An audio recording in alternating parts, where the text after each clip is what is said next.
اعوذ باللہ من الشیطان الرجیم بسم اللہ الرحمن الرحیم الحمد للہ والصلاۃ علی اہلہا واللعنۃ علی مستحقہا اما بعد فقد قال اللہ تبارک و تعالی فی القرآن المجید بسم اللہ الرحمن الرحیم یا ایہا الرسول بلغ ما انزل الیک من ربک وإن لم تفعل فما بلغت رسالتہ واللہ یعصمک من الناس ان اللہ لا یہدی القوم الکافرین۔ ناظرین کرام السلام علیکم ورحمۃ اللہ وبرکاتہ۔ سب سے پہلے آپ تمام حضرات کی خدمت میں عید اللہ الاکبر یعنی عید غدیر کی مبارکباد پیش کرتا ہوں اور خداوند عالم کی بارگاہ میں دعا کرتا ہوں کہ پروردگار محمد و آل محمد کے صدقے میں ولایت امیر المومنین کے اوپر ہمیں ثابت قدم رہنے کی توفیق عطا فرما اور اسے دنیا کے کونے کونے میں پہنچانے کی توفیق عطا فرما۔ عید غدیر کہ جس دن خداوند عالم کے حکم سے پیغمبر اسلام نے 1.25 لاکھ حاجیوں کے مجمع میں مولائے متقیان کی ولایت اور آپ کی وصایت و آپ کی خلافت کا اعلان کیا تھا،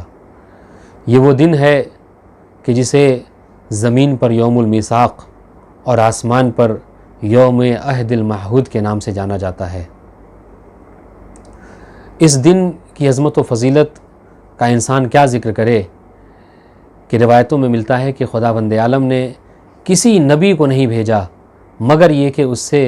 اس دن کی اہمیت اور اس کی عظمت کا اقرار لیا ہو۔ یعنی عید غدیر اور عید غدیر کا دن بہت فضیلت کا حامل ہے، بہت عظمت کا حامل ہے، مگر اسی واقعے اور اسی دن کا ایک دوسرا رخ یہ بھی ہے کہ آج امت مسلمہ بڑے افسوس کے ساتھ کہ نہ اس دن کی عظمت سے نہ اس دن کی اہمیت سے واقف ہے اور نہ ہی اس عظیم واقعے جس کے حوالے سے اگر یہ کہا جائے کہ اسلام کا سب سے بڑا جو واقعہ تھا، سب سے عظیم واقعہ کہ جس میں سب سے زیادہ لوگوں نے شرکت کی، وہ یہ واقعہ غدیر ہے کہ جس سے آج امت مسلمہ نہ آشنا ہے نہ واقف ہے۔ وجہ وہ ظاہر ہے کہ چونکہ طول تاریخ میں یہ کوشش کی گئی کہ اس واقعے کو چھپایا جائے، اس لیے کہ اگر لوگ اس واقعے سے آشنا ہوں گے تو یقیناً اس بات کو بھی ضرور قبول کریں گے کہ اس واقعے میں پیغمبر اسلام نے امیر المومنین کو اپنا جانشین اور اپنا خلیفہ اور لوگوں کا مولا بنایا تھا۔ تو عزیزان گرامی، ہماری ایک عظیم ذمہ داری یہ بنتی ہے کہ ہم واقعہ غدیر کو اپنی نسلوں تک جو ہے اس چیزوں کو منتقل کرتے رہیں اور جتنا زیادہ ہو سکے ہم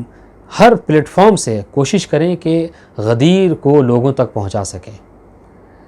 اس لیے کہ آج بھی امت مسلمہ کی ایک بڑی تعداد، ایک کثیر تعداد ہے کہ جو واقعہ غدیر سے آشنا نہیں ہے، جنہوں نے نہیں سن رکھا ہے کہ واقعہ غدیر کیا ہے اور اس دن کیا ہوا تھا۔ بہرحال اس واقعے کو نقل کرنا مقصود ہے، لیکن اس واقعے کو ذکر کرنے سے پہلے مقدمتاً تمہیداً ایک بات ذکر کرنا چاہتا ہوں، وہ یہ کہ دیکھیں، بعد پیغمبر اسلام نبی اکرم کی جانشینی اور آپ کی وصایت کے حوالے سے امت مسلمہ میں جو اختلاف ہے، اس اختلاف کو ہم 3 صورتوں میں تقسیم کر سکتے ہیں۔ پہلی صورت تو یہ ہے کہ پیغمبر اسلام نے اپنی حیات میں کسی کو اپنا جانشین، کسی کو اپنا خلیفہ مقرر نہیں فرمایا تھا، اور یوں ہی پیغمبر اسلام کسی کو اپنا جانشین اور خلیفہ بنائے اس دنیا سے چلے گئے، اور چونکہ ان کا کام تھا لوگوں تک دین اسلام کو پہنچانا، پیغمبر نے دین اسلام کو پہنچایا اور اس دنیا سے چلے گئے۔ جیسا کہ بعض بڑے بڑے صحابہ کا بھی یہی قول ہے کہ پیغمبر اس دنیا سے چلے گئے اور کسی کو اپنا جانشین و خلیفہ مقرر نہیں کیا۔ یہ ایک صورتحال ہے۔ دوسری صورتحال یہ ہے کہ نہیں، پیغمبر اسلام نے اپنا جانشین تو بنایا، مگر اپنا جانشین بنانے کا جو حق ہے یہ خود اپنے آپ پر نہیں رکھا بلکہ امت کے حوالے کر دیا، شورا بنا دیا، ایک کمیٹی بنا دی اور اس کمیٹی کے حوالے کر دیا کہ کمیٹی جسے چاہے نبی کا جانشین اور خلیفہ مقرر کر لے۔ یہ دوسری صورتحال ہے۔ تیسری صورت یہ ہو سکتی ہے کہ پیغمبر اسلام نے خود اپنی حیات میں ہی اپنے بعد کے خلیفہ، اپنے بعد کے جانشین کا اعلان کیا تھا اور اپنی حیات میں ہی اپنے بعد کون نبی کا خلیفہ ہوگا، کون نبی کا جانشین ہوگا، اس کا اعلان جو ہے وہ امت کے حوالے کر دیا تھا، اور امت کو اس بات کی خبر دے دی تھی کہ کون ہے کہ جو میرا جانشین اور میرا خلیفہ ہوگا۔ اگر ان تینوں صورتوں کا جائزہ لیں تو سب سے پہلی جو صورت ہے، یعنی یہ کہنا کہ پیغمبر اسلام نے اپنے بعد کسی کو اپنا جانشین و خلیفہ نہیں بنایا تھا اور یوں ہی اس دنیا سے چلے گئے، تو اس کے حوالے سے علماء علم عقائد یہ بیان فرماتے ہیں کہ پیغمبر اسلام کی طرف اس بات کی نسبت دینا کہ پیغمبر اسلام نے اپنے بعد کسی کو اپنا جانشین مقرر نہیں کیا تھا، یہ دراصل شان پیغمبر اسلام میں گستاخی ہے، اور وہ یوں کہ چونکہ یہ کوئی عقل مند انسان اس کام کو نہیں کر سکتا، بلکہ علماء ایک جملہ بیان فرماتے ہیں، کہتے ہیں کہ یہ کہنا کہ پیغمبر نے اپنے بعد کسی کو اپنا جانشین، کسی کو اپنا خلیفہ، کسی کو امت کا رہبر نہیں بنایا تھا، دراصل پیغمبر اسلام کو اس چرواہے سے بھی نیچے دکھانا ہے کہ جو چرواہا اپنے غلے تک کو کسی بنا راعی کے، کسی کے دیکھ بھال کے علاوہ نہیں چھوڑ جاتا۔ تو علماء علم عقائد بیان فرماتے ہیں کہ یہ کیسے ممکن ہو سکتا ہے کہ ایک چرواہا کے جو بھیڑ بکریوں کو چراتا ہے، وہ اپنی بھیڑ بکریوں کو بنا کسی کے دیکھ بھال کے نہیں چھوڑ کے جا سکتا، تو پیغمبر اسلام جو کہ عقل کل کے مصداق ہیں، وہ کیوں کر ہو سکتا ہے کہ اتنے بڑے مشن کو، اتنے بڑے دین کو بنا کسی رہبر کے، بنا کسی جانشینی کے، بنا کسی کی ولایت و وصایت کے یوں ہی چھوڑ کر چلے جائیں۔ تو بہرحال یہ جو صورتحال ہے یہ تو سرے سے ہی باطل ہے۔ رہی دوسری بات، دوسری صورت کہ پیغمبر اسلام نے اپنا جانشین بنانے کی جو ذمہ داری تھی یہ ایک شورے کے حوالے کر دی، ایک کمیٹی کے حوالے کر دی کہ امت جسے چاہے پیغمبر اسلام کا جانشین و خلیفہ مقرر کر لے۔ تو یہ وہ شے ہے کہ جو حیات پیغمبر میں کہ ایک ضعیف سے ضعیف حدیث بھی اس بات پر نہیں ملتی کہ پیغمبر اسلام نے اپنا جانشین اور اپنا خلیفہ بنانے کی ذمہ داری جو ہے امت کے حوالے کی تھی، کسی کمیٹی کے حوالے کی تھی اور کسی شورا کے حوالے کیا تھا کہ شورا جسے چاہے میرا جانشین اور خلیفہ بنا لے۔ ایک ضعیف سے ضعیف روایت بھی اس بات پر دلیل نہیں ہے۔ تو یہ دوسری صورتحال بھی جو ہے وہ سرے سے باطل ہے۔ اب جب دو صورتیں باطل ہیں تو تیسری صورتحال وہ کیا کہ پیغمبر اسلام نے اپنی حیات میں ہی اپنا جانشین اور اپنا خلیفہ مقرر کر دیا تھا، بنا دیا تھا۔ اگر اس صورتحال کو دیکھا جائے تو اس بات کے اوپر امت مسلمہ میں اور علماء اسلام نے بہت بڑی بڑی کتابوں میں اس بات کا ذکر کیا ہے کہ جی ہاں، پیغمبر اسلام جب اس دنیا سے گئے تو پیغمبر اسلام نے اپنی حیات میں ہی، اپنی زندگی میں ہی ایک دو تین نہیں بلکہ متعدد مقامات پر اپنے بعد آنے والے خلیفہ، اپنے بعد آنے والے جانشین کا انتخاب کیا تھا، اور وہ کوئی غیر نہیں بلکہ ذات امیر المومنین علی ابن ابی طالب علیہ الصلوۃ والسلام کی ذات ہے۔ یعنی پیغمبر اسلام نے اپنی حیات میں ہی اپنا جانشین، اپنا خلیفہ مقرر کر دیا تھا، اور اس بات کے اوپر بہت سی روایتیں ہیں کہ جو تواتر کی حد تک پہنچی ہیں۔ تواتر کس حدیث کو کہتے ہیں؟ تواتر اس حدیث کو کہتے ہیں کہ جس حدیث کی روایت کرنے والے ہر زمانے میں، یعنی زمانے پیغمبر سے لے کر آج تک ہر زمانے میں اس حدیث کی نقل کرنے والے اتنے افراد ہوں، اتنے لوگ ہوں کہ ان تمام لوگوں کا کذب کے اوپر، جھوٹ کے اوپر جمع ہونا محال ہو، یہ ممکن نہ ہو۔ اس حدیث کو، اس طرح کی حدیث کو حدیث متواتر کہتے ہیں، اور اس بات کے اوپر کہ پیغمبر اسلام نے اپنی حیات میں ہی اپنا جانشین مولا کائنات کو قرار دے دیا تھا، بہت سی احادیث ہیں کہ جو تواتر کی حد تک پہنچی ہیں اور اس بات پر دلالت کرتی ہیں۔ چنانچہ جب یہ تین صورتحال تھی اور تیسری صورتحال ممکن ہے، اور اس کے واقع ہونے کے اوپر ہمارے پاس بہت ساری دلیلیں ہیں، اور میں نے عرض کیا کہ وہ دلیلیں، وہ احادیث وہ ہیں کہ جو تواتر کی حد تک پہنچی ہیں، یعنی وہ یقینی احادیث ہیں، یعنی وہ جھوٹی نہیں ہے، وہ ضعیف احادیث نہیں ہے، بلکہ متواتر احادیث ہیں، قطعی اور یقینی احادیث ہیں۔ سب سے پہلی حدیث جو اس حوالے سے ہے وہ ہے حدیث الدار۔ حدیث الدار جسے عربی میں حدیث الدار کے نام سے مشہور ہے، اور میں ان احادیث کو نقل کرنے سے پہلے اس بات کو عرض کرنا چاہ رہا ہوں کہ دیکھیں، ہماری ذمہ داری ہے کہ ہم ان احادیث کو، چونکہ قول پیغمبر ہے، احادیث پیغمبر ہے، اور پیغمبر اسلام وہ ہیں کہ جو بنا وحی الہی کے کلام نہیں کرتے، تو ہماری ذمہ داری کہ ان احادیث کو، کہ جو مسلمانوں میں جو سب سے اہم اختلافی بات ہے ان اختلافی مسائل کو یہ احادیث حل کر رہی ہیں. لہٰذا ہماری ذمہ داری ہے کہ ہم خود بھی ان احادیث کو یاد کریں اور اپنے بچوں کو بھی ان احادیث کی تعلیم دیں، تاکہ کل چل کر کسی چوراہے پر، کسی مسجد میں، کسی امام بارگاہ میں اگر کوئی مسلمان ہم سے پوچھ لے کہ نبی کی اگر تم جو مولائے کائنات کو اور ان کی اولاد کو نبی کا جانشین اور نبی کا خلیفہ اپنا امام مانتے، اس پر کیا دلیل ہے، تو ہمارا بچہ یوں سر جھکا کر نہ چلا آئے، بلکہ یہ ساری احادیث ہیں کہ جو مشہور ہیں، اور ان احادیث کو حتیٰ کتب اہل سنت نے بھی متعدد بہت ساری کتابیں اہل سنت نے ان احادیث کو نقل کیا ہے. ہمیں چاہیے کہ ہم ان احادیث کو خود بھی یاد کریں اور اپنے بچوں کو بھی ان احادیث کی تعلیم دیں. تو سب سے پہلی حدیث کہ جو ولایت امیر المومنین، خلافت مومنین، جانشین یہ امیر المومنین کے اوپر دلالت کرتی ہے، وہ حدیث دار ہے. حدیث دار کون سی حدیث ہے؟ یہ وہ حدیث ہے پیغمبر اسلام نے اپنی رسالت، خداوند عالم کی وحدانیت کو لوگوں تک پہنچایا، اور اس کے بعد جو نبی نے جملہ کہا تھا کون ہے کہ جو اس کار رسالت میں میری مدد فرمائے گا، اور جو میری مدد فرمائے گا وہ میرا جانشین اور میرا خلیفہ ہوگا. تو اس وقت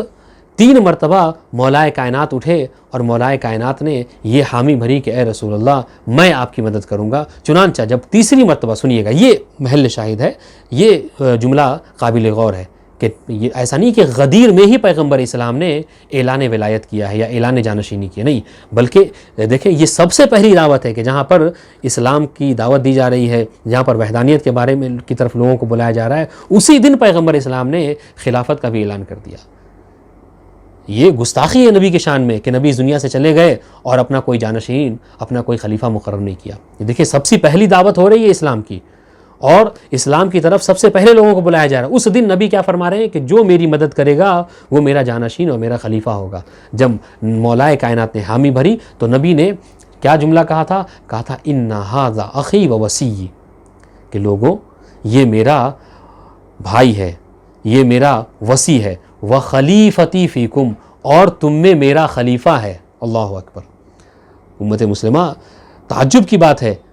کہ لوگ کہتے ہیں کہ پیغمبر اسلام نے اپنا کوئی خلیفہ مقرر نہیں کیا تھا. یہ اسلام کی پہلی دعوت ہو رہی ہے اور نبی کیا صاف لفظوں میں بیان فرما رہے ہیں ان ھذا اخی، کہ یہ علی میرا بھائی ہے، میرا وصی ہے، وخلیفتی فیکم، اور تم میں میرا خلیفہ ہے، فاسمعوا واطیعوا، کہ پس تمہیں چاہیے کہ تم اس کی باتوں کو سنو اور اس کے عمل کی اطاعت کرو، یہ جیسا کہے اس پر عمل کرو. تو یہ دعوت ذوالعشیرہ میں ہی پیغمبر اسلام نے مولائے کائنات کی ولایت، مولائے کائنات کی وصایت اور خلافت کا اعلان کر دیا تھا. یہ وہ حدیث ہے کہ جسے تاریخ طبری میں جلد 2 میں نقل کیا گیا. اس طریقے سے ابن اسیر نے الکامل فی تاریخ میں بھی اپنی 2سی جلد میں اس حدیث کو نقل کیا ہے، اور یہ دونوں جو ہے کیا ہیں علماء اہل سنت میں سے ہیں. یہ ایک حدیث. اس طریقے سے ایک اور مشہور حدیث کہ جسے حدیث الولایہ کہا جاتا ہے، یعنی ولایت والی حدیث، وہ کون سی حدیث ہے کہ جس میں پیغمبر اسلام ارشاد فرماتے ہیں قال رسول اللہ صلی اللہ علیہ وآلہ وسلم لعلی، نبی نے مولائے کائنات کو مخاطب کر کے ارشاد فرمایا انت ولی کل مؤمن بعدی، اے علی آپ انت ولی کل مؤمن من بعدی، اے علی آپ میرے بعد تمام مومنین کے ولی ہیں، آپ میرے بعد تمام مومنین کے ولی ہیں. یہ وہ جملہ ہے کہ جس سنن ابی داؤد میں نقل کیا گیا ہے. حدیث نمبر جو ہے وہ سنن ابی داؤد کو اگر آپ اٹھا کر دیکھیں تو حدیث نمبر 2752 میں یہ جملہ ہے کہ نبی نے مولائے کائنات کو مخاطب کر کے کیا کہا، یا علی انت ولی کل مؤمن من بعدی، اے علی آپ میرے بعد تمام مومنین کے ولی ہیں، سرپرست ہیں. اس کے بعد اسی طرز کا ایک اور جملہ ہے کہ جسے مستدرک میں کی 3ری جلد میں اس حدیث کو نقل کیا گیا کہ نبی نے فرمایا انت ولی کل مؤمن بعدی و مؤمنہ، اے علی آپ میرے بعد تمام مومنین اور تمام مومنات کے ولی و سرپرست ہیں. تو یہ 2ری حدیث کہ جو ولایت و خلافت مومنین پر دلیل ہے. اس طریقے سے 3ری حدیث کہ جسے حدیث ثقلین کہا جاتا ہے، یہ وہ حدیث ہے کہ جو تواتر کی حد تک پہنچی ہوئی ہے، اور اسے متعدد طریقوں سے علماء اسلام نے اپنی اپنی کتابوں میں ذکر کیا ہے. میں جو اس حدیث کو نقل کر رہا ہوں وہ صحیح ترمذی سے، سنن ترمذی میں اس حدیث کو نقل کیا ہے 5ویں جلد میں. حدیث کیا ہے؟ پیغمبر اسلام ارشاد فرماتے ہیں یا ایھا الناس انی تارکم فیکم الثقلین، اے لوگوں میں تمہارے درمیان دو گراں قدر چیزیں چھوڑے جا رہا ہوں، ما ان اخذتم بہ لن تضلوا من بعدی، کہ اگر تم ان سے اخذ کرو، اگر تم انہیں لو، اگر تم ان سے متمسک رہو، اگر تم ان کو اخذ کرو تو میرے بعد کبھی گمراہ نہ ہوگے۔ وہ کون سی دو چیزیں ہیں؟ کہا کتاب اللہ و اطرت اہل بیتی، ایک اللہ کی کتاب اور دوسری میری اطرت اور میرے اہل بیت ہے۔ تو نبی اپنے بعد کتاب خدا اور اپنی اطرت اور اپنے اہل بیت سے تمسک کرنے کا حکم دے رہے ہیں، اور اہل بیت کی جو ابرز ترین مصداق ہے، جو اعلیٰ ترین مصداق ہے، جو سب سے سامنے سب سے بڑا چہرہ ہے اہل بیت میں، وہ مولا کائنات امیر المومنین علیہ السلام کا چہرہ ہے۔ تو خود نبی اپنی زندگی میں حدیث ثقلین میں تمسک بے اہل بیت اور تمسک بالقرآن کی دعوت دے رہے ہیں۔ یہ بھی حدیث ہے کہ جس ذریعے سے خلافت اور مولا کائنات کی وصایت کو ثابت کیا جا سکتا ہے۔ اس کے علاوہ چوتھی حدیث کہ جسے آپ ذکر کر سکتے ہیں سامنے والے کے اوپر، وہ کیا ہے؟ وہ حدیث منزلت جسے کہا جاتا ہے، کہ جب پیغمبر اسلام جنگ تبوک کے لیے نکل رہے تھے مدینے سے، تو مدینے میں پیغمبر اسلام نے مولا کائنات کو اپنا جانشین اور اپنا خلیفہ مقرر کیا۔ تو پلٹ کر مولا کائنات نے مولا رسول اسلام سے عرض کیا کہ یا رسول اللہ، آپ مجھے اپنے ساتھ جنگ میں نہیں لے جا رہے ہیں اور مجھے عورتوں اور بچوں کا خلیفہ بنا رہے ہیں۔ تو نبی نے کیا جملہ ارشاد فرمایا تھا حدیث منزلت میں؟ فرمایا تھا قال رسول اللہ اما ترضى ان تكون منی بمنزلت ہارون من موسیٰ الا انہ لا نبی بعدی، کہ اے علی کیا آپ اس بات پر راضی نہیں ہیں کہ آپ کی منزلت، آپ کا مقام میرے لیے ویسا ہی ہے کہ جس طریقے سے ہارون کا مقام، ہارون کی منزلت موسیٰ کی بنسبت تھی، مگر یہ کہ میرے بعد کوئی نبی نہیں ہے۔ یہ وہ حدیث ہے کہ جسے حتیٰ بخاری، یعنی بخاری وہ کتاب کہ جس میں حدیث غدیر کو نقل نہیں کیا گیا، مگر اس حدیث کو حدیث منزلت کو جگہ دی گئی کہ بخاری کی تیسری جلد میں حدیث نمبر 1142 میں اس بات کو ذکر کیا گیا۔ اس طریقے سے مسلم کی بھی چوتھی جلد میں اور حدیث نمبر 1870 میں اس حدیث کو ذکر کیا گیا، یعنی حدیث منزلت۔ اب اچھا دیکھیے نبی نے کیا کہا، اے علی آپ کی مثال میری بنسبت ویسے ہی ہے جیسے ہارون کی موسیٰ جیسی تھی۔ اب ہارون کی مثال موسیٰ کی بنسبت کیا تھی؟ تو اس کے لیے قرآن نے کیا عرض کیا کہ جناب موسیٰ نے پروردگار عالم کی بارگاہ میں دعا کی کہ پروردگار ہارون کو میرا خلیفہ بنا دے، وَاجْعَلْ لِي وَزِيرًا مِّنْ أَهْلِي، کہ اے میرے پروردگار میرے اہل میں سے میرے لیے ایک وزیر قرار دے، ہارون اخی، اور وہ کون ہو؟ میرا بھائی ہارون ہو۔ تو ہارون جناب موسیٰ کے خلیفہ، جناب موسیٰ کے وزیر تھے، جانشین تھے۔ یہ الگ بات ہے کہ جناب موسیٰ کی زندگی میں ہی جناب ہارون کا انتقال ہو گیا، مگر منزلت جو تھی وہ یہ تھی کہ جناب موسیٰ کی خلافت، جناب موسیٰ کا وزیر جناب ہارون ہی تھے۔ تو عزیزان گرامی، ادھر پیغمبر کیا فرما رہے ہیں کہ اے علی آپ کی مثال میری بنسبت وہی ہے کہ جو ہارون کی موسیٰ جیسی تھی، موسیٰ کی بنسبت تھی، یعنی کیا؟ یعنی آپ میرے خلیفہ ہیں، آپ میرے جانشین ہیں، آپ میرے وزیر ہیں۔ تو یہ چار حدیثیں کہ جو بعد پیغمبر مولا کائنات کی ولایت، اور عزیزوں اس بات کو بھی آپ ذکر کریں کہ جب یہ چار حدیثیں، یہ وہ حدیثیں ہیں کہ جسے اہل سنت کی مشہور سے مشہور ترین کتابوں میں اس کو ذکر کیا گیا، اور اس طرح کی کوئی ایک حدیث بھی ہمیں غیر مولا کائنات کے علاوہ کسی اور کی شان میں نہیں ملتی کہ جس کے لیے پیغمبر اسلام نے اس سے قریب ترین بھی کوئی جملہ ذکر کیا ہو۔ یعنی آپ یہ بہت یہ بڑی بات ہے کہ جب ولایت مولا کائنات، جانشینی مولا کائنات کے اوپر آپ کے پاس اس طرح کی، یہ تو میں نے چار حدیثیں ذکر کی، ابھی انشاءاللہ ابھی اگلا مقصد میرے واقع غدیر کا عرض کرنا ہے۔ یہ 5 حدیثیں جو تواتر کی حد تک پہنچی ہوئی ہیں، یعنی بہت مشہور حدیثیں جسے بڑے بڑے کتابوں میں ذکر کیا گیا، میں نے آپ کی خدمت کیا، صحیح سنن ترمذی، سنن ابی داؤد، مستدرک حاکم، صحیح بخاری، صحیح مسلم، اس طرح کی کتابوں میں اس حدیثوں کو جگہ دی گئی ہے۔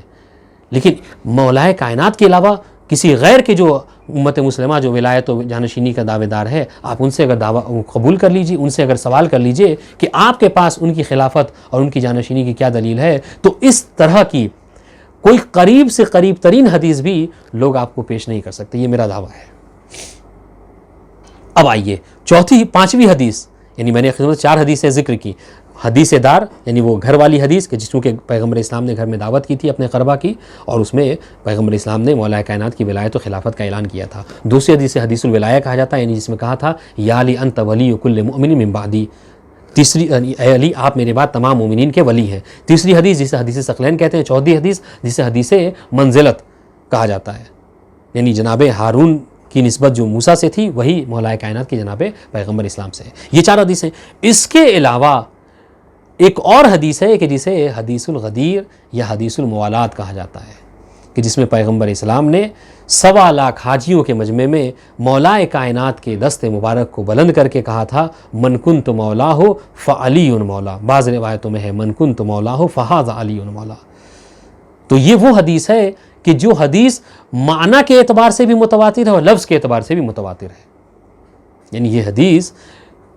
کوئی ایسا دعوے دار نہیں ہے کہ یہ حدیث جو کیا ہے یعنی جھوٹی ہے یا ضعیف ہے. اور جن لوگوں نے اس کا دعویٰ کیا ہے دراصل ان کو اچھے طریقے سے جو ہے وہ جواب بھی دیا گیا ہے. کہتے ہیں کہ حب الشیء یعمی و یسم والی حالت ہے, اور جو نفسی بیمار ہوتا ہے وہ تو دن میں سورج کا بھی انکار کر سکتا ہے. تو حدیث غدیر کی صحت کا انکار کرنا, حدیث غدیر کا اصلاً اس کی ضعف کا انکار کرنا, یہ ویسے ہی کہ جیسے کوئی دن میں کھڑا ہو کر سورج کا انکار کرتے ہیں. اب عزیزان گرامی, میں نے ابتدا میں یہ سارے سمجھ لیجئے کہ مقدمات تھے. ابتدا میں جو میں نے آپ سے وعدہ کیا تھا کہ ہماری ذمہ داری کیا ہے کہ ہم واقعہ غدیر کو اپنے بچوں, اپنے نسلوں میں اس غدیر کے واقعے کو منتقل کریں, اور جتنا زیادہ ہو سکے جو بھی ہمارے پاس پلیٹ فارم ہے اس کے ذریعے سے واقع غدیر, اعلان غدیر کو مسلمانوں تک پہنچائیں, لوگوں تک پہنچائیں, امت تک پہنچائیں. کیوں؟ اس لیے کہ واقع غدیر میں اور اس کے علاوہ بھی جو حدیثیں ہیں جو میں نے 4 آپ کے نمبر کی, اس میں بھی پیغمبر نے جانشینی کا اعلان کیا, مگر جو اہتمام پیغمبر اسلام نے واقع غدیر کے حوالے سے برتا ویسا اہتمام کسی اور حوالے سے نہیں برتا. بلکہ خود پیغمبر اسلام کی بات نہیں, بلکہ خود پروردگار عالم نے غدیر کے حوالے سے جو اہتمام برتا وہ کسی اور واقعے کے حوالے سے نہیں برتا. یہی وجہ ہے کہ ابتدا میں جو آیت میں نے پڑھی اس میں کیا پروردگار نے ارشاد فرمایا کہ یا ایھا الرسول بلغ ما انزل الیک من ربک, اے رسول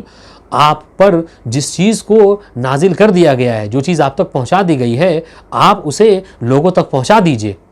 وَإِن لَمْ تَفْعَلْ فَمَا بَلَّغْتَ رِسَالَتَهُ, اور اے رسول جو چیز آپ کو پہنچائی گئی ہے, آپ پر نازل کی گئی ہے, اس کا لوگوں تک پہنچانا اتنا اہم ہے, اتنا ضروری ہے کہ اگر آپ نے یہ کام نہ کیا فما بلغت رسالتہ, تو گویا آپ نے کار رسالت کا کوئی کام ہی انجام نہیں دیا. یعنی اتنی اہم بات ہے یہ. اور اگر آپ کو لوگوں کا خوف ستا رہا ہے تو یاد رکھیں میں خدا ہو کر وعدہ کر رہا ہوں واللہ یعصمک من الناس, کہ اے پیغمبر خداوند عالم آپ کو لوگوں کے شر سے محفوظ رکھے گا. ان اللہ لا یہدی القوم الکافرین, بے شک پروردگار عالم کافرین کی ہدایت نہیں کرتا. تو عزیزان گرامی یہ واقع غدیر. اب آئیے, میں نے آپ سے عرض کیا تھا کہ واقع غدیر کے جس کا لوگوں تک پہنچانا بہت ضروری ہے, اس لیے کہ آج بھی آپ اگر امت مسلمہ میں حتیٰ کہ شیعوں میں بھی اگر آپ سوال کر لیجئے تو پرسنٹیج لوگ ایسے ہیں کہ جو واقع غدیر کے نام پر اصلاً تو کچھ جانتے نہیں ہیں. امت مسلمہ میں سے بہت سے لوگ تو اصلاً کچھ جانتے نہیں ہیں, چونکہ ان کو چھپایا گیا ہے نسلاً در نسل طول تاریخ میں ان پر چھپایا گیا ہے اس چیز کو, کبھی بدعت کے ذریعے سے, کبھی جو ہے وہ حدیث ضعیف ہے اس ذریعے سے, کبھی نقل نہ کر کے ان پر چھپایا گیا ہے. اور جو لوگ جانتے ہیں تو جاننے والوں میں بھی بس یہی جانتے ہیں کہ مولا کائنات نے رسول اسلام نے مولا کائنات کے دست مبارک کو بلند کر کے من کنت مولا فہذا علی مولا کہا. یہ کافی نہیں ہے, بلکہ غدیر کے واقعے کے لیے کیا پس منظر تھا اس کا. جب آپ اس کے پس منظر کو جانیں گے, جب اس کی تفصیلات کو جانیں گے, تب اس سے سمجھ میں آئے گا کہ بہت سے لوگ جو کہتے ہیں کہ نہیں ہاں اعلان تو کیا تھا, من کنتو تو کہا تھا, مگر یہاں پر ولی بنانا مقصد نہیں تھا, سرپرست نہیں مراد ہے, بلکہ دوست کہنا چاہ رہے تھے. تو ان سب اس طرح کا جو اشکال ہے, اس طرح کا جو اعتراض ہے, آپ ان اعتراضات کا جواب اس وقت دے سکتے ہیں کہ جب اس واقعے کی تفصیل آپ کے ذہن میں ہو. اس لیے کہ اس واقعے کے پس منظر میں, اس واقعے میں پیغمبر اسلام نے جو احتیاطات برتے ہیں, جو واقعات پیش آئے ہیں, اگر اس تفصیلات کو آپ پڑھ لیں, اس کو جان لیں, تو محال ہے کہ کوئی شخص, کوئی عقل مند انسان پھر بھی یہ دعویٰ کرے کہ پیغمبر اسلام یہاں پر دوست مراد لینا چاہ رہے ہیں. اس لیے میں نے ضروری سمجھا کہ آپ حضرات کی خدمت میں واقع غدیر کی تفصیل کو ذکر کروں کہ واقع غدیر کیا ہے. تو عزیزان گرامی واقع غدیر, جہاں تک اس واقعے کی بات ہے تو آپ دیکھیں یہ واقعہ کوئی اچانک رونما ہونے والا واقعہ نہیں تھا، بلکہ اس واقعے کا ایک پس منظر ہے۔ اسی لیے علماء جملہ بیان فرماتے ہیں کہ غدیر اچانک اتفاقاً پیش آنے والا واقعہ نہیں ہے، بلکہ غدیر ایک منصوبہ ہے۔ کس کا منصوبہ؟ خداوند عالم کا منصوبہ، پیغمبر اسلام کا منصوبہ تھا، کہ جو اچانک پیش نہیں آیا، بلکہ اس کو باقاعدہ ایک روش کے تحت، ایک طریقے کے تحت، ایک پلاننگ کے تحت جو ہے وہ اس کو پیش کیا گیا اور امت کے حوالے کیا گیا۔ اب اس کی پلاننگ آپ سنیے کس طریقے سے کی گئی۔ چنانچہ روایتوں میں ملتا ہے کہ 10 ہجری کا وہ سال تھا، یعنی ہجرت کے 10 سال گزر چکے تھے پیغمبر اسلام کے، کہ پیغمبر اسلام نے یہ ارادہ کیا کہ وہ حج بیت اللہ کے لیے تشریف لے کر جائیں گے۔ کس سن میں؟ یہ ساری تفصیلات کا جاننا ہمارے لیے ضروری ہے کہ 10ویں ہجری میں پیغمبر اسلام نے مکے کا ارادہ کیا کہ وہ حج بیت اللہ کے لیے جائیں گے۔ اچھا یوں ہی نکل گئے؟ آپ دیکھیں نہیں، بلکہ جب پیغمبر اسلام مکے کے لیے حج کے لیے جانا چاہ رہے تھے تو پیغمبر اسلام نے دنیا کے الگ الگ ممالک میں، الگ الگ شہروں میں پیغمبر اسلام نے قاصد روانہ کیے، اور قاصد کو یہ پیغام بھیجا کہ قاصد جا کر دنیا کے الگ ممالک میں جو مسلمان بستے ہیں ان تک یہ پیغام پہنچا دے کہ پیغمبر اسلام اس سال حج بیت اللہ کے لیے جانا چاہتے ہیں، اور جو بھی تم میں استطاعت رکھتا ہے، چونکہ یہ سفر پیغمبر اسلام کے بہت اہمیت کا حامل ہے، لہٰذا تم میں جو صلاحیت رکھتا ہے، جو استطاعت رکھتا ہے، اسے چاہیے، اس پر واجب ہے کہ وہ پیغمبر اسلام کی ہمراہی میں اس سال حج کرے۔ لہٰذا قاصدوں نے بھی پیغمبر اسلام کے اس پیغام کو یمن، شام، عراق، اس طرح کے ممالک میں جو ہے وہ اس پیغام کو پہنچایا، اور جیسے ہی یہ خبر پہنچی تو مسلمان جوق در جوق مختلف ممالک سے، مختلف شہروں سے پیغمبر اسلام کی رہنمائی میں، پیغمبر اسلام کی اقتداء میں حج بیت اللہ کے لیے نکل پڑے۔ اب جب حج بیت اللہ کے لیے لوگ آئے تو ان کی تعداد کتنی تھی؟ اس کے حوالے سے تاریخ نے کم سے کم جو تعداد لکھی ہے وہ 70,000 اور زیادہ سے زیادہ تعداد 1,20,000 یا اس سے بھی زیادہ بعض روایتوں میں تعداد ہے کہ پیغمبر اسلام نے 1.25 لاکھ سے زیادہ مجمع کے ساتھ جو ہے وہ کیا کیا، حج بیت اللہ کو اس سال انجام دیا۔ اور یہ حج کون سا حج تھا کہ جسے حجۃ الوداع کہا جاتا ہے۔ حجۃ الوداع کیوں؟ اس لیے کہ یہ پیغمبر اسلام کا آخری حج تھا، اس کے بعد پیغمبر اسلام نے کوئی حج نہیں کیا، اس لیے اسے حجۃ الوداع کہا جاتا ہے۔ حجۃ الاسلام بھی اس حج کو کہا جاتا ہے، کیوں؟ اس لیے کہ یہ وہی پہلا حج تھا کہ جس میں پیغمبر اسلام نے پریکٹیکلی لوگوں کو حج کے مناسک بتائے اور لوگوں کو حج کر کے دکھایا، اس لیے اسے حجۃ الاسلام بھی کہا جاتا ہے۔ اسی طریقے سے اسی حج کو حجۃ الکمال و حجۃ التمام بھی کہا جاتا ہے۔ اچھا کیوں حجۃ الکمال کہا جاتا ہے؟ اس لیے کہ اسی حج کے دوران، اسی حج میں پیغمبر اسلام پر الیوم اکملت لکم دینکم و اتممت علیکم نعمتی والی آیت کریمہ نازل ہوئی تھی، یعنی اس حج میں ہی پیغمبر اسلام پر یہ آیت نازل ہوئی کہ آج ہم نے تمہارے دین کو تمام کر دیا اور خداوند عالم اس دین سے راضی ہو گیا، نعمتوں کو تمام کر دیا، دین کامل ہو گیا۔ اس لیے اس حج کو حج کمال اور حج تمام بھی کہا جاتا ہے۔ بعض تاریخ میں لکھا، بعض مورخین نے لکھا کہ اسی حج کو حجۃ البلاغ کے نام سے بھی جانا جاتا ہے۔ حجۃ البلاغ کیوں؟ اس لیے کہ اسی حج میں پیغمبر اسلام نے پروردگار عالم کے حکم سے اپنا جانشین اور اپنا خلیفہ جو ہے مقرر کیا تھا۔ یوں تو اس سے پہلے بھی کیا تھا، مگر اس حج میں نے آپ کو عرض کیا کہ جو اہتمام تھا، جتنے مجمع کے سامنے مولا کائنات کی ولایت و خلافت کا اعلان کیا، اس سے قبل اتنے مجمع کے سامنے اس چیز کو ذکر نہیں کیا تھا۔ تو یہ اسما ہے، یہ وہ نام ہے اس حج کے کہ جس کا جاننا ہمارے لیے ضروری ہے۔ حجۃ الوداع، حجۃ التمام، حجۃ الکمال، حجۃ الاسلام اور حجۃ البلاغ، تو یہ اس حج کا نام۔ اب آئیے جہاں تک اس واقعے کی اہمیت آپ سمجھیے کہ اس واقعے کی کتنی اہمیت ہے۔ میں نے آپ سے عرض کیا کہ اس سے قبل بھی احادیث ہیں کہ جو خلافت کے اوپر دلالت کرتی ہیں، مگر ان میں وہ بات نہیں ہے کہ جو واقع غدیر میں ہے۔ کیوں؟ اس لیے کہ علامہ امینی نے اپنی کتاب الغدیر میں اس واقعے کو 110 صحابہ کے ذریعے سے نقل کیا ہے، یعنی پیغمبر اسلام کے 110 صحابہ ہیں تقریباً کہ جنہوں نے اس واقعے کو نقل کیا۔ اس کے بعد 84 یعنی 84 تابعین ہیں۔ تابعین وہ کہ جنہوں نے پیغمبر اسلام کو نہیں دیکھا بلکہ پیغمبر اسلام کے صحابہ کے زمانے کو درک کیا. تو 84 ایسے تابعین ہیں کہ جن کے ذریعے سے اس واقعے کو الغدیر میں پیغمبر اسلام نے نقل کیا، الغدیر میں علامہ امینی نے بیان فرمایا ہے.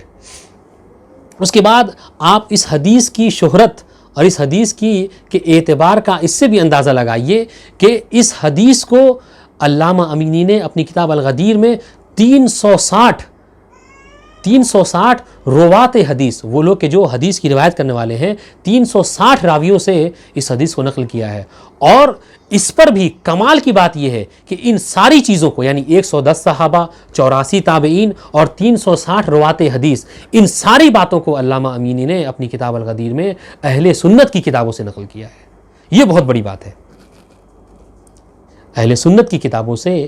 غدیر کے واقعے کو اتنے زیادہ اہتمام کے ساتھ علامہ امینی نے نقل کیا ہے. تو معلوم یہ ہوا کہ اہل سنت کے علماء نے بھی اس واقعے کو اہمیت دی ہے اور اس کو ذکر کیا ہے. پھر آتے ہیں اس واقعے کے اوپر. تو پیغمبر اسلام حج کے لیے اتنے بڑے مجمع کے ساتھ جو ہے وہ روانہ ہوئے. اب عالم کیا تھا کہ جب پیغمبر اسلام نکلے تو تاریخ نے لکھا کہ پیغمبر اسلام کس تاریخ کو مدینے سے مکے کے لیے نکلے. تو روایت بتاتی ہے کہ 24 یا 25 ذی القعدہ کو پیغمبر اسلام نے غسل فرمایا اور غسل فرمانے کے بعد ننگے پاؤں، ننگے پیر حج بیت اللہ کے لیے نکلے.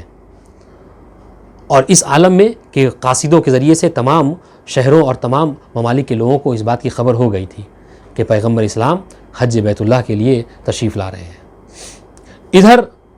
پیغمبر اسلام نکلے، ادھر مولائے کائنات کہ جو پیغمبر اسلام کے حکم سے ہی یمن میں بطور مبلغ گئے ہوئے تھے، جب مولائے کائنات کو اس بات کی خبر ہوئی، چونکہ پیغمبر اسلام نے خبر بھجوائی تھی، جب مولائے کائنات کو خبر ہوئی کہ پیغمبر اسلام حج بیت اللہ کے لیے تشریف لا رہے ہیں، تو مولائے کائنات یمن سے 10 سے 12 ہزار، تاریخ نے لکھا کہ تقریباً 10 یا 12 ہزار مسلمانوں کو لے کر یمن سے مکہ تشریف لائے اور پیغمبر اسلام کے ساتھ مناسک حج، اعمال حج کے شروع ہونے سے پہلے پیغمبر اسلام سے ملحق ہو گئے. تو عزیزان گرامی، اس طریقے سے پیغمبر اسلام حج کے لیے آئے. اچھا، جہاں تک احرام کی بات ہے، چونکہ حج کے لیے جب بھی انسان جاتا ہے اور جو لوگ گئے ہوئے ہیں خدا بند عالم ان کو بار بار بلائے، اور جو نہیں گئے ہیں انہیں توفیق دے کہ وہ حج بیت اللہ کے لیے جائیں. حج کے لیے جب انسان جاتا ہے تو سب سے پہلے کسی نہ کسی میقات سے وہ کیا کرتا ہے، احرام باندھتا ہے. تو پیغمبر اسلام نے جب یہ حج کیا، یہ ساری باتیں وہ کہ جو تاریخ میں مذکور ہے ہمیں جاننا ضروری ہے. پیغمبر اسلام نے جو یہ حجۃ الوداع کیا، اس کا احرام کہاں سے باندھا؟ تو بتاتے ہیں کہ مسجد شجرہ سے، کہ جو کہ اہل مدینہ کی میقات ہے، مسجد شجرہ سے پیغمبر اسلام نے اس حج کے لیے احرام باندھا. اور پیغمبر اسلام کے ساتھ جو بقیہ حاجی تھے، جو بقیہ لوگ مدینے سے چلے تھے، ان لوگوں نے بھی مسجد شجرہ سے مسجد شجرہ یعنی میقات سے احرام باندھا اور حج بیت اللہ کے لیے تشریف لے آئے. اور ادھر مولائے کائنات یمن سے آ کر پیغمبر اسلام سے ملحق ہو گئے. اور اس طریقے سے حج کے تمام فرائض کو پیغمبر اسلام نے انجام دیا. اور تاریخ نے لکھا کہ پیغمبر اسلام جگہ جگہ پر اس حج میں لوگوں کو قوانین، دیکھیں اس سے قبل بھی پیغمبر اسلام جب آئے حج نازل ہوئی تھی تو پیغمبر اسلام نے مناسک حج اور مسائل حج کو لوگوں کے سامنے بیان کیا تھا. مگر اس حج میں اور بقیہ مسائل میں فرق یہ ہے کہ اس حج میں پریکٹیکلی طور پر پیغمبر اسلام حج کر کے دکھا رہے تھے لوگوں کو. اور پیغمبر اسلام کے اس اعمال سے لوگ جو ہے مستفید ہو رہے تھے. تو پیغمبر، تاریخ نے لکھا کہ متعدد مقامات پر پیغمبر اسلام نے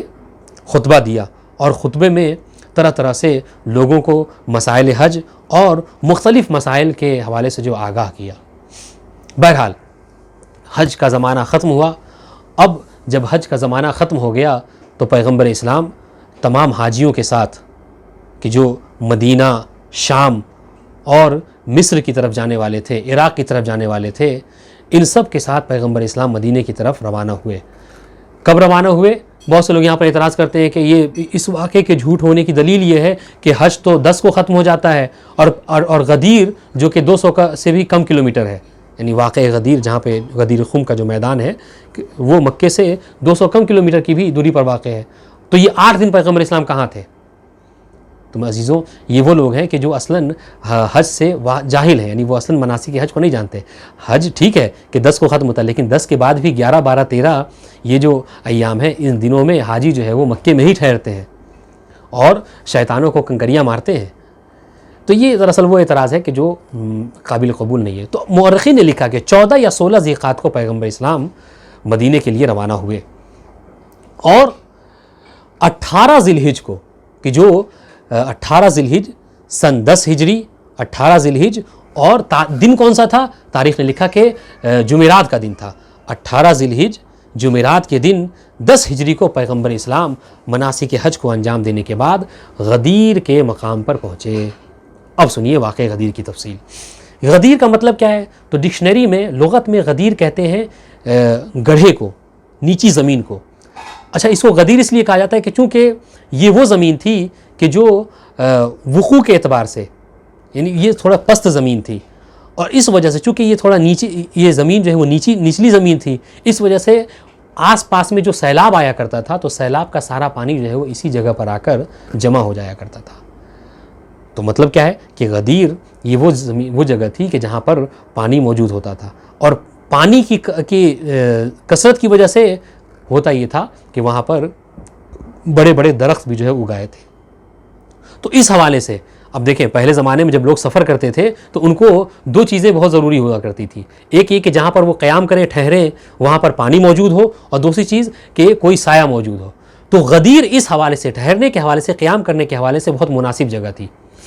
کیوں؟ اس لیے کہ یہ وہ جگہ تھی کہ جہاں پر سیلاب کا پانی بھی موجود تھا،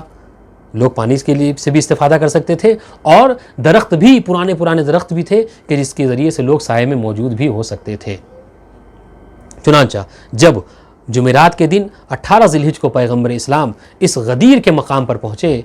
تو خداوند عالم کی طرف سے، سنیے گا، خداوند عالم کی طرف سے جبرائیل امین نازل ہوئے اور وحی الہی لے کر پیغمبر اسلام کو سنانے لگے۔ اور وہ آیت کون سی تھی؟ یہ وہی آیت کہ جسے آیہ بلغ کہا جاتا ہے۔ اس میں کیا کہا پیغمبر اسلام سے مخاطب ہو کے خداوند عالم نے؟ کہا یا ایھا الرسول بلغ ما انزل الیک من ربک، اے میرے حبیب، اے میرے رسول، وہ پیغام کہ جو آپ پر نازل ہو چکا ہے آپ اسے لوگوں تک پہنچا دیجئے۔ وَإِن لَمْ تَفْعَلْ فَمَا بَلَّغْتَ رِسَالَتَهُ، اور اے نبی اگر آپ نے اس پیغام کو لوگوں تک نہ پہنچایا تو آپ نے گویا کہ کار رسالت کو انجام نہ دیا۔ اور اگر آپ کو خدا کو لوگوں کا خوف ہے تو یاد رکھیں وَاللَّهُ يَعْصِمُكَ مِنَ النَّاسِ، خدا بند عالم لوگوں کے شر سے، لوگوں کے خوف سے آپ کو محفوظ رکھے گا۔ اور اس کی دلیل بھی ہے اسی واقعے میں، انشاءاللہ آپ کی خدمت میں عرض کروں گا۔ واللہ یعصمک من الناس، خدا بند عالم آپ کو لوگوں کے شر سے محفوظ رکھے گا۔ ان اللہ لا یہدی القوم الکافرین، خدا بند عالم کافرین کی ہدایت نہیں کرتا۔ آپ دیکھیں یہ آیہ کریمہ لے کر جبرائیل امین نازل ہوئے۔ اب جب غدیر کے میدان پر، غدیر کے مقام پر یہ آیہ کریمہ نازل ہوئی، پیغمبر اسلام نے فوراً قافلے کو ٹھہرنے کا حکم دیا، اور جو لوگ، یہ باتیں تاریخ میں مذکور ہیں، جو لوگ اس قافلے سے آگے بڑھ گئے تھے پیغمبر اسلام نے ان کو پیچھے بلوایا، اور جو لوگ پیچھے رہ گئے تھے پیغمبر اسلام نے ان کے آنے کا انتظار کیا، اور متعدد صحابہ کو، بعض صحابہ کو یہ حکم دیا کہ اس مقام پر موجود جو کنکریاں ہیں، جو پتھر ہیں، جو خس و خاشاک ہیں، ان کی صفائی کی جائے تاکہ لوگ یہاں پر ٹھہر سکیں، قیام کر سکیں۔ چنانچہ لوگوں نے وہاں پر قیام کیا، اور اسی اسنا میں کہ جب یہ تیاریاں ہو رہی تھیں، جب یہ خس و خاشاک صاف کیے جا رہے تھے، لوگوں کے ٹھہرنے کا انتظام کیا جا رہا تھا، کہ تاریخ نے لکھا کہ غدیر میں، یعنی اسی دن 18 ذی الحجہ کو نماز ظہر کا وقت ہو گیا۔ اب جب ظہر کا وقت ہوا تو پیغمبر اسلام نے خدا بند عالم کے حکم سے اسی میدان میں شدید دھوپ میں، سنیے گا، شدید دھوپ میں پیغمبر اسلام نے نماز ظہر ادا کی جماعت کے ساتھ۔ اور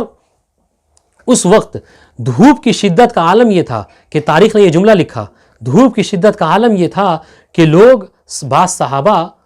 کیا کرتے تھے کہ اپنی عبا کے ایک کونے کو، اپنی عبا کے ایک دامن کو اپنے سر پر اور دوسرے دامن کو جو ہے وہ اپنے پاؤں کے نیچے رکھے ہوئے تھے۔ اس دھوپ کی شدت تھی، اس شدید گرمی میں، اس شدید دھوپ میں پیغمبر اسلام نے نماز ظہر ادا کی، اور پھر جب نماز ظہر سے فارغ ہوئے تو لوگوں، صحابہ کو حکم دیا کہ اونٹ کی پالان کا جو ہے وہ ممبر بنایا جائے۔ چنانچہ پیغمبر اسلام کے لیے اونٹ کے پالان کا ممبر بنایا گیا، اور پیغمبر اسلام اس پر تشریف لے گئے، اور تشریف لے جانے کے بعد ایک طویل خطبہ دیا پیغمبر اسلام نے۔ دیکھیں عالم کیا ہے کہ دھوپ کی شدت ہے، اور شدت اتنی زیادہ ہے کہ لوگوں کے پیروں کے تلوے جل رہے ہیں، لوگ اپنے پاؤں تلے کپڑے کو رکھ رہے ہیں، سر پر کپڑا رکھ رہے ہیں تاکہ اس دھوپ کی شدت سے بچ سکیں، محفوظ رہ سکیں۔ اس عالم میں پیغمبر اسلام کیا کر رہے ہیں کہ خطبہ دے رہے ہیں اونٹ کے پالان پر سوار ہو کر۔ اچھا، خطبے میں پیغمبر اسلام نے کیا بیان کیا؟ پورا خطبہ اگر ذکر کروں تو بات بہت طولانی ہو جائے گی، مگر کچھ اہم پوائنٹس کا جاننا ضروری ہے، چونکہ یہ پیغمبر اسلام کا خطبہ غدیر بہت اہم خطبہ ہے، اور اس کی اہمیت کا آپ اس سے اندازہ لگائیے کہ 1.25 لاکھ لوگوں کو اتنی کڑی دھوپ میں جو ہے پیغمبر اسلام روک رہے ہیں، اور روک کر کچھ بتانا چاہ رہے ہیں، کچھ پیغام دینا چاہ رہے ہیں۔ تو اس پیغام میں کیا کیا بتانا چاہ رہے ہیں، آپ کچھ پوائنٹ سنیے۔ سب سے پہلی چیز جو اس خطبے میں پیغمبر اسلام نے کی وہ یہ کہ حمد و ثناء الہی، جو کہ خطبے کا طریقہ ہے کہ انسان جب بھی خطبہ دے تو سب سے پہلے ذات پروردگار عالم کی حمد کرے، خداوند عالم کی تعریف و تمجید بیان کرے۔ پیغمبر اسلام نے ایسا ہی کیا۔ دوسرے مقام پر پھر خداوند عالم کی وحدانیت اور اپنی رسالت کی گواہی لوگوں کو مخاطب کر کے لوگوں سے لی کہ اے لوگوں، کیا اس بات کا اقرار کرتے ہو کہ خداوند عالم ایک ہے اور میں اللہ کا بھیجا ہوا نبی ہوں؟ سب نے اقرار کیا کہ نعم بلا یا رسول اللہ، ہم اس بات کا اقرار کرتے ہیں۔ اس کے بعد چوتھا پوائنٹ جو اسی خطبے میں پیغمبر اسلام نے بیان کیا کہ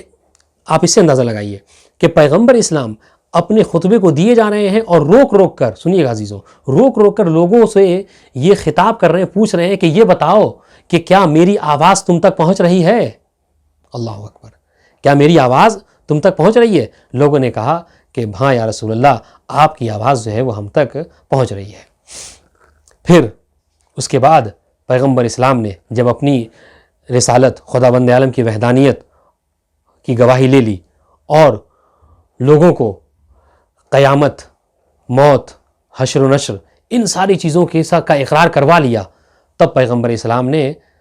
ایک حدیث ثقلین جسے کہا جاتا ہے، جو کہ متواتر حدیث ہے، ابھی میں نے آپ کو عرض کیا، انی تارکم فیکم الثقلین کتاب اللہ و عطرتی ما ان تمسکتم بہما لن تضلوا من بعدی حتی یرد علی الحوض، کہ اے لوگوں، میں تمہارے درمیان 2 گراں قدر چیزیں چھوڑے جا رہا ہوں، یاد رکھو کہ اگر تم میرے بعد ان سے متمسک رہے تو کبھی گمراہ نہ ہوگے، یہاں تک کہ یہ دونوں میرے پاس حوض کوثر پر پہنچ جائیں۔ یہ وہ حدیث ہے جسے حدیث ثقلین کے نام سے جانا جاتا ہے، مشہور و معروف حدیث ہے۔ اس حدیث کو بھی پیغمبر اسلام نے اسی خطبے میں بیان فرمایا۔ پھر اس کے بعد سنیے گا پیغمبر نے کیا کیا، پھر اس کے بعد اپنی موت کے قریب ہونے کی لوگوں کو خبر دی کہ لوگوں، اب بہت کم وقت رہ گیا ہے کہ میں تمہارے درمیان سے جو ہے وہ چلا جاؤں اور قضائے الہی پر جو ہے میں لبیک کہوں۔ پیغمبر اسلام نے اس کی خبر بھی لوگوں کو دے دی۔ پھر اس کے بعد جب پیغمبر اسلام نے حمد و ثناء الہی کو انجام دے دیا، اپنی رسالت کی گواہی لے لی اور لوگوں سے موت، قیامت، ان سب کی گواہی لے لی، تب پیغمبر اسلام نے لوگوں کو خطاب کیا۔ اور سنیے گا، اس خطبے کی اہمیت کا اندازہ لگائیے کہ پیغمبر اسلام یہ خطبہ دے رہے تھے اور پیغمبر اسلام نے لوگوں کو معین کر رکھا تھا کہ پیغمبر اسلام جو کہہ رہے تھے، جو خطبہ بیان کر رہے تھے، مجمع میں بعض صحابہ کھڑے ہو کر اسی بات کو دہرا رہے تھے، تکرار کر رہے تھے، تاکہ آخری لوگوں تک، آخری آدمی تک پیغمبر اسلام کی بات پہنچ جائے۔ اب جب یہ سارا منظر حدیث ثقلین تک بیان کر چکے، تب آخر میں پیغمبر اسلام نے لوگوں سے وہ مخاطب کر کے کہا کہ اے لوگوں، یہ بتاؤ، الستو اولا بکم من انفسکم، اے لوگوں یہ بتاؤ کہ کیا میں تمہاری نفسوں پر، میں تمہاری جانوں پر تم سے زیادہ حق نہیں رکھتا؟ لوگوں نے کہا قالو بلا یا رسول اللہ، لوگوں نے کہا کہ ہاں اللہ کے رسول، ہم گواہی دیتے ہیں کہ آپ ہمارے نفسوں پر ہم سے زیادہ حق رکھتے ہیں۔ اس کے بعد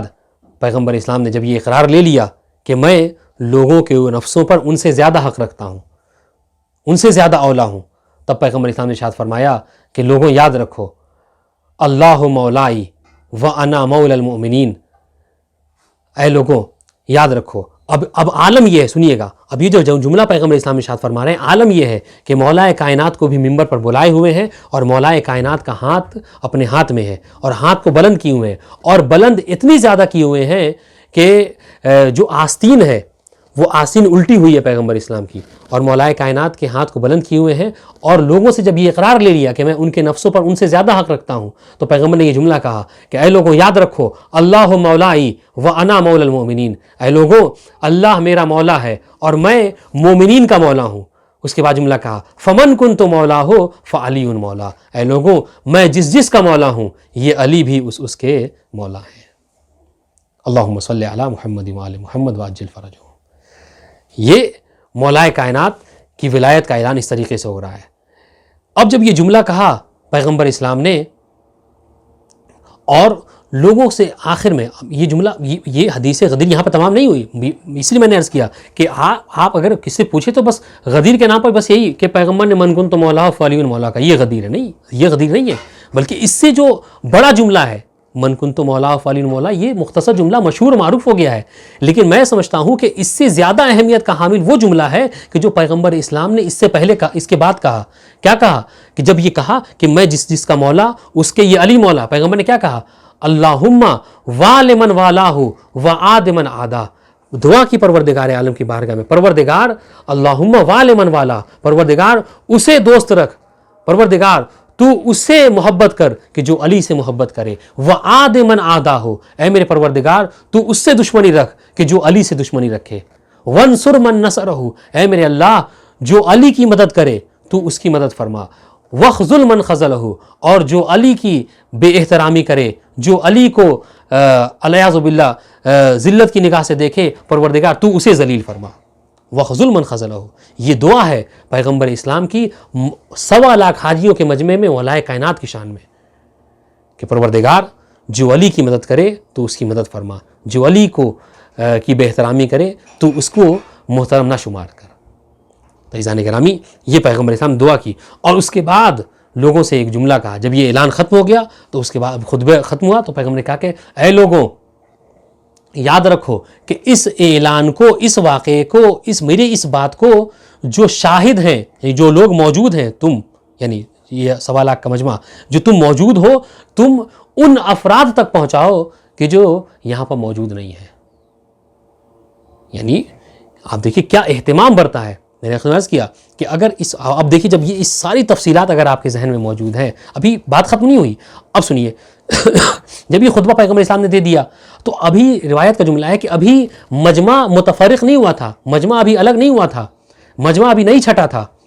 کہ ایک دم سے جبرائیل امین دوبارہ نازل ہوئے، اور اس وقت بھی وحی الہی لے کر حاضر ہوئے اور آیہ کریمہ لے کر حاضر ہوئے۔ جیسے ہی پیغمبر نے ولایت کا اعلان کیا، جانشینی کا اعلان کیا، من کنت مولا فعلی مولا کہا، اس وقت فوراً جبرائیل امین نازل ہوئے اور نازل ہو کر پروردگار عالم کی طرف سے یہ پیغام لائے کہ الیوم اکملت لکم دینکم واتممت علیکم نعمتی ورضیت لکم الاسلام دینا، کہ اے میرے حبیب آج کے دن میں نے آپ کے دین کو کامل کر دیا، نعمتوں کو تمام کر دیا، اور بطور دین راضی ہو گیا، ورضیت لکم الاسلام دینا، اور اسلام سے میں راضی ہو گیا۔ تو جب نبی نے اعلان غدیر کیا اس کے بعد جو ہے وہ دین کے اتمام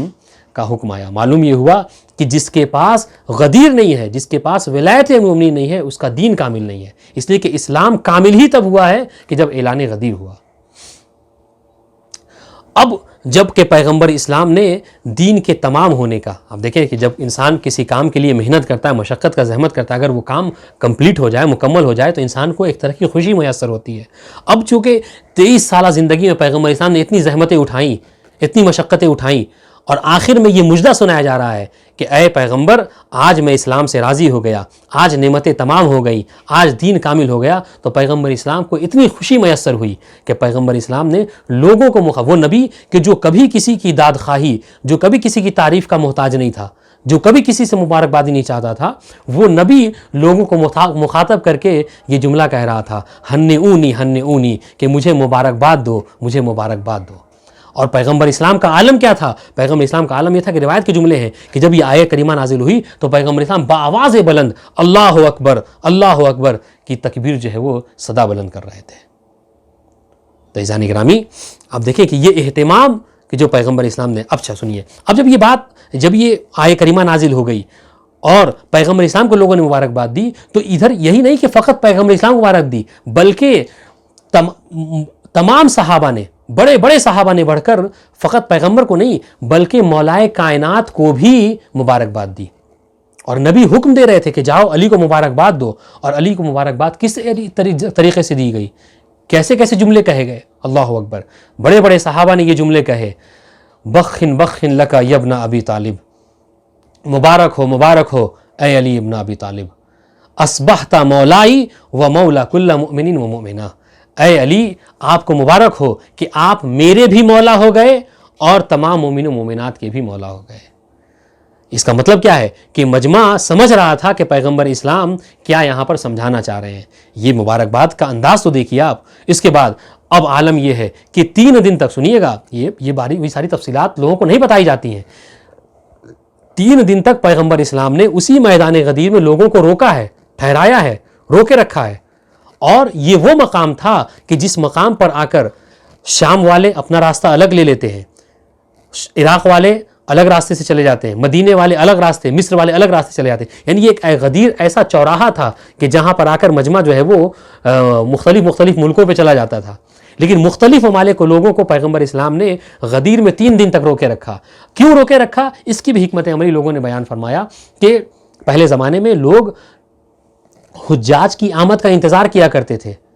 کہ حج سے لوگ جو ہے وہ فلاں تاریخ کو واپس آ جائیں گے. اس لیے اگر آپ ابواب فقہ اٹھا کر دیں، فقہ میں مسئلہ بھی ہوتا تھا کہ بہت سے لوگ پہلے زمانے میں قرض لیا کرتے تھے اور جب دینے کی بات آتی تھی تو کوئی تاریخ وغیرہ تو تھی نہیں، تو وہ کیا کہتے تھے کہ جب حجاج حج سے واپس آئیں گے تب میں تمہارا قرضہ لوٹا دوں گا. تو اس کی ایک بڑی اہمیت ہوتی تھی لوگوں کی نظر میں کہ حج سے لوگ کب واپس آ رہے ہیں. پیغمبر اسلام نے اس مرتبہ 3 دن لوگوں کو روک کر لوگوں کو جو اپنے اپنے ملک پہنچنے والے تھے جتنی تاریخ میں، اس میں 3 دن ڈیلے کر دیا. اب جب ڈیلے کیا تو اس میں حکمت عملی پیغمبر کی کیا تھی؟ تاکہ لوگ جب دیر سے پہنچے تو اہل و عیال، وہاں کے مقامی لوگ سوال کریں کہ ہمیشہ تو تم جلدی آ جایا کرتے تھے، اس بار 3 دن دیر سے کیوں آئے؟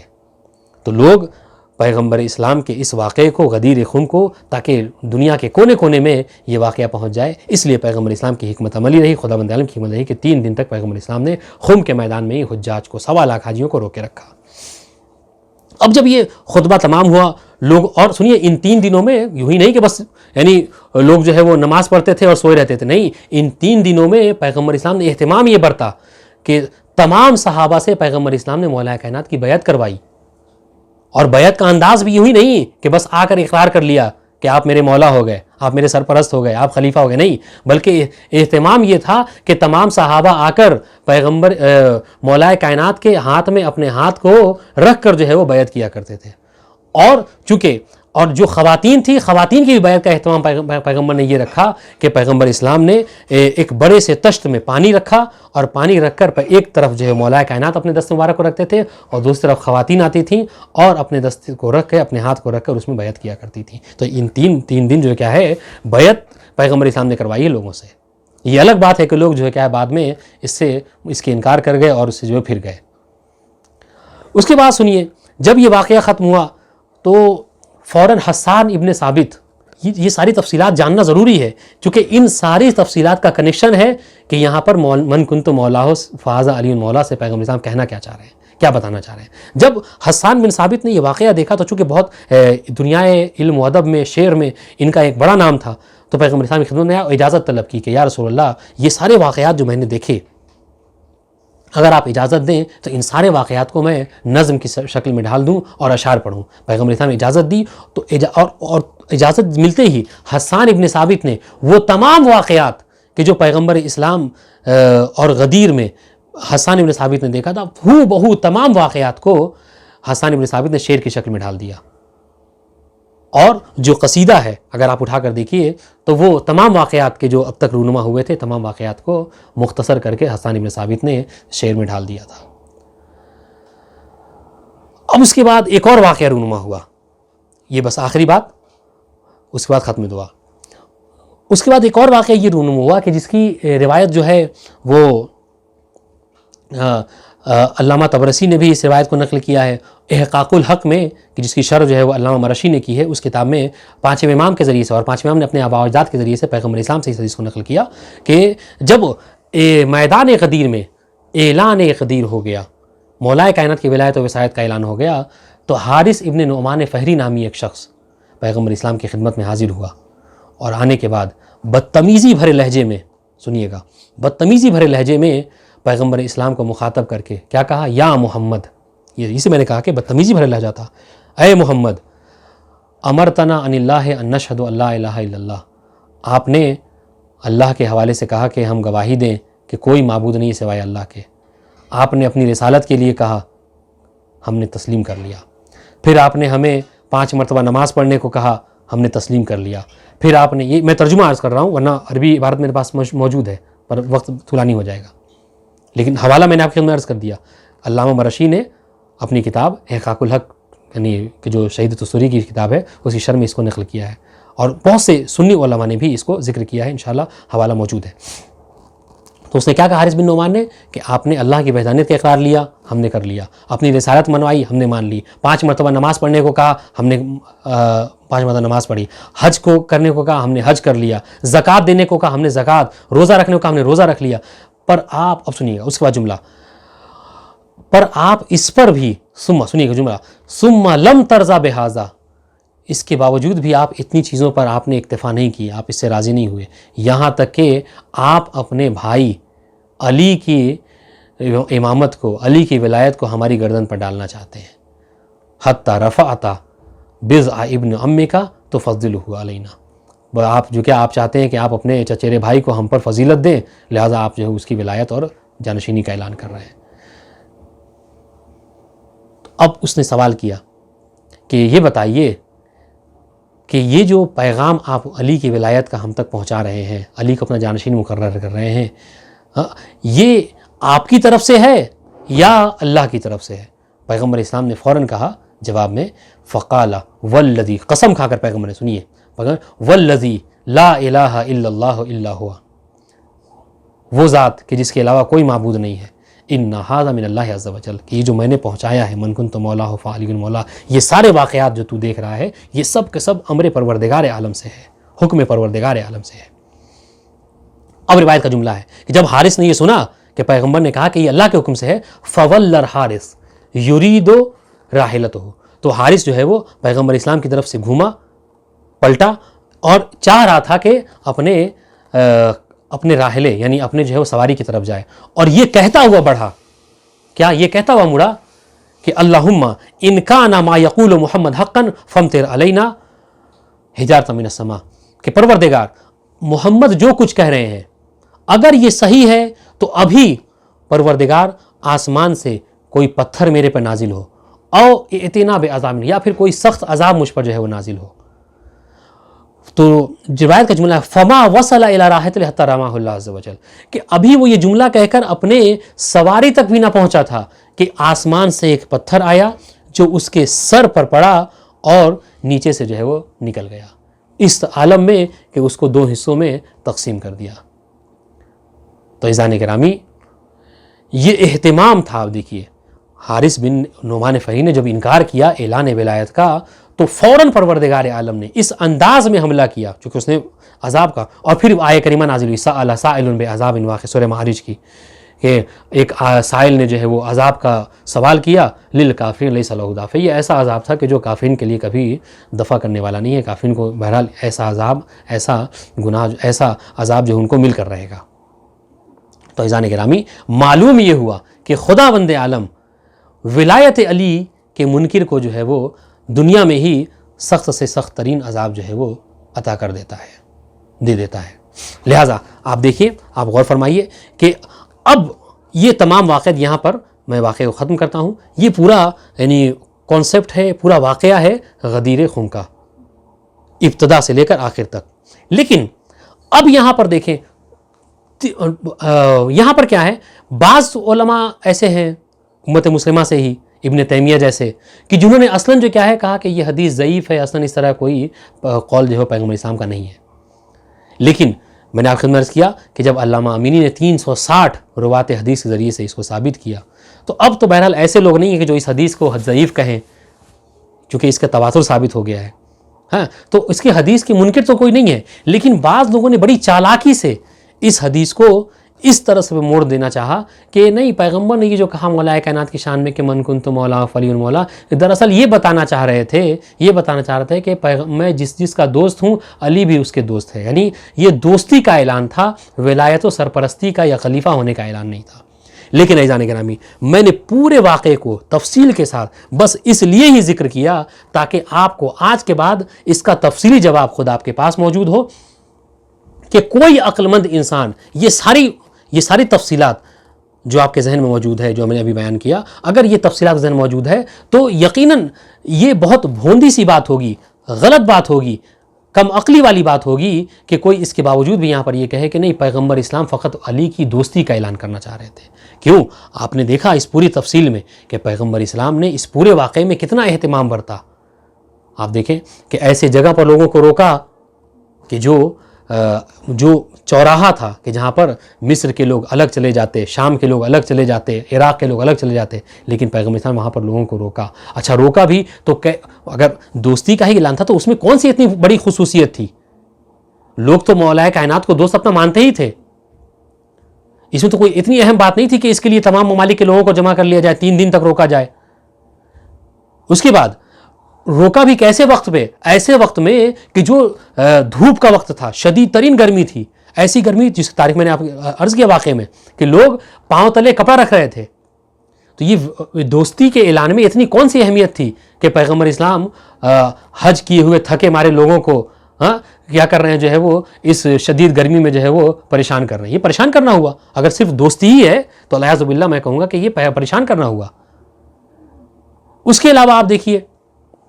جب پیغمبر نے اعلان کر لیا تو صرف یہ جملہ نہیں ہے، آپ پوری تاریخ کو تو پڑھیے، پورے جملے کو، پورے خطبے کو پڑھیے۔ میں نے اس لیے پورے خطبہ کو آپ کے اندر اس کے پوائنٹس کو ذکر کیا۔ پیغمبر نے یہ نہیں فقط کہا تھا من کنت مولا فعلی نہیں، اس سے پہلے کیا کہا تھا؟ اللہ مولائی، اللہ میرا مولا ہے، میں مومنین کا مولا ہوں۔ تو کیا یہاں پر اللہ کے مولا ہونے سے اللہ دوست ہے؟ یہاں یہ وہ کہہ سکتا ہے کہ جو اللہ تعالیٰ کو اپنا دوست مانتا ہو۔ ہم تو اللہ تعالیٰ کو اپنا دوست نہیں مانتے، بلکہ ہم اپنا اللہ تعالیٰ کو واجب الاطاعت سمجھتے ہیں، ہم اللہ تعالیٰ کو اپنا سرپرست مانتے ہیں۔ نبی نے کیا کہا؟ اللہ میرا مولا ہے، میں مومنین کا مولا ہوں، اور جس کا میں مولا ہوں اس کے یہ علی مولا ہے۔ تو جب اللہ و رسول کے مولا سے مراد دوستی نہیں ہے تو مولا کائنات کے مولا سے مراد جو ہے دوستی کیسے ہو سکتی ہے؟ یہ دلیل۔ اس کے علاوہ اور بھی بہت سارے قرینے ہیں عزیزان گرامی۔ آپ دیکھیں کہ جب یہ واقعہ رونما ہوا تو اصحاب نے جو آ کر مبارکباد دی، مبارکباد میں یہ کوئی مطلب یوں ہی نہیں کہ دوستی کے نہیں، مبارکباد میں بھی کیا کہا؟ اصبحت مولائی و مولا کل المومنین، آپ میرے مولا ہو گئے، میرے سرپرست ہو گئے، اور تمام مومن مومنات کے سرپرست ہو گئے۔ یہ جملہ کہا تھا لوگوں نے، جو کہ تاریخ میں مذکور ہے۔ اس کے بعد دیکھیے اس میں کون سی بڑی بات تھی کہ نبی کیا کہہ رہے ہیں کہ دیکھو تم سب کے سب تو گواہ رہنا، اور جو لوگ حاضر نہیں ان سب کو تک یہ پیغام کو پہنچا دینا۔ 3 دن تک روک کر کیا دوستی ہی کی بیعت لی جا رہی تھی؟ یہ ساری باتیں خلاف عقل ہیں۔ تعجب ہوتا ہے کہ کوئی عالم اس طریقے کی باتیں کیسے کر سکتا ہے، کوئی عقل رکھنے والا انسان اس طرح کی باتیں کیسے کر سکتا ہے؟ یہ بس مقصد یہ ہے کہ لوگ ولایت علی سے ہٹ جائیں اور لوگوں تک مولا کائنات کی ولایت نہ پہنچ سکے۔ ورنہ عزیزان کرام اسی واقعے میں اتنے شواہد موجود۔ اس کے علاوہ دیکھیے حسان بن ثابت یہ جو اشعار پڑھے ہیں، اگر آپ ان اشعار اس قصیدے کو اوپر دیکھیے تو اس پورے قصیدے میں حسان بن ثابت نے صاف طور پر پورا مکمل کھول کر رکھ دیا ہے کہ پیغمبر اسلام یہاں پر مولا سے کیا مراد لینا چاہ رہے ہیں۔ اس کے بعد آپ دیکھیے کہ آخری بات حارث بن نعمان فہری، اس نے اگر دوستی ہی مراد تھی تو حارث بن نعمان فہری نے اگر یہ اقرار کر لیا، یہ انکار کر دیا کہ میں علی کو اپنا دوست نہیں مانتا، تو اس میں کون سی اتنی بڑی بات تھی کہ آسمان سے عذاب آ گیا؟ لیکن نہیں، خود پیغمبر اسلام جو سمجھانا چاہ رہے تھے مجمع بھی وہی سمجھا تھا۔ پیغمبر اسلام جو کہتا ہے کہ میں سرپرست ہوں، اللہ سرپرست ہے، تو میرے بعد علی تمہارے سرپرست ہوں گے۔ پیغمبر اسلام اس بات کو سمجھانا چاہ رہے تھے اور لوگ اس بات کو سمجھے بھی۔ یہ الگ سی بات ہے کہ بعد میں حکومت کی لالچ میں، مال و دولت کی لالچ میں، یا خوف و ہراس کے مارے لوگ جو ہے وہ اس سے پھر گئے، یہ ایک الگ سی بات ہے۔ مگر اس وقت مجمع بھی بخوبی سمجھ رہا تھا جو پیغمبر اسلام سمجھانا چاہ رہے تھے اور جو خداوند عالم لوگوں کو سمجھانا چاہ رہا تھا۔ تو یہ ساری تفصیلات ہیں کہ جو غدیر کے حوالے سے ایک مومن کا فریضہ ہے، ایک صحیح مسلمان کا فریضہ ہے کہ وہ ان سارے واقعات کو جب اپنی نظر میں رکھے گا تو یقیناً مجھے نہیں لگتا کہ ان سارے واقعات، ان ساری تفصیلات، اتنی ساری دلیلوں کو ہوتے ہوئے وہ بعد پیغمبر سوائے مولا کائنات کے کسی اور کو پیغمبر کا جانشین اور پیغمبر کا خلیفہ جو ہے وہ قرار دے گا۔ لہٰذا ہماری ذمہ داری ہے کہ ہم اس واقعے کو کی تفصیلات کو خود بھی سمجھیں، اپنی نسلوں کو سمجھائیں اور مسلمانوں میں، لوگوں میں اس چیز کو عام کریں تاکہ ہمارے ذریعے سے امت مسلمہ کی ہدایت ہو سکے۔ اور جو دیکھیں جو قابل ہدایت ہے، جن کے اندر حق قبول کرنے کی صلاحیت اللہ نے رکھی ہے، وہ یقیناً ان ساری چیزوں کو سنیں گے بھی، سمجھیں گے بھی اور اسے قبول بھی کریں گے۔ مگر وہ کہ جن کے دلوں پر تالے لگے ہوئے ہیں، وہ کبھی ان سارے واقعات کے ذریعے سے، ان حدیثوں کے ذریعے سے ان کی ہدایت نہیں ہو سکتی۔ کیوں؟ اس لیے کہ ان کے دلوں پر تالے لگے ہوئے ہیں۔ پروردگار کی بارگاہ میں دعا ہے کہ معبود محمد و آل محمد کے صدقے میں ہمیں دنیا و آخرت میں محمد و آل محمد کے ساتھ محشور فرما، اور میرے پروردگار محمد و آل محمد کا واسطہ واقع غدیر، تفصیلات غدیر، ولایت المومنین، ولایت اہل بیت علیہ السلام کو خود بھی قبول کرنے، اس پر ثابت رہنے اور لوگوں تک پہنچانے کی توفیق فرما۔ پروردگار محمد و آل محمد کا واسطہ ہماری تا قیامت ہماری نسلوں میں کبھی کسی ایسے کو قرار نہ دے کہ جو منکر ولایت مومنین علیہ السلام ہو۔ میرے معبود محمد و آل محمد کا واسطہ امام زمانہ عجل اللہ تعالیٰ فرجہ شریف کے ظہور میں تعجیل فرما، اور ہمیں امام کے چاہنے والوں میں، امام کے ماننے والوں میں، امام کے محب و ناصرین میں ہمارا شمار فرما۔ والسلام علیکم ورحمۃ اللہ وبرکاتہ۔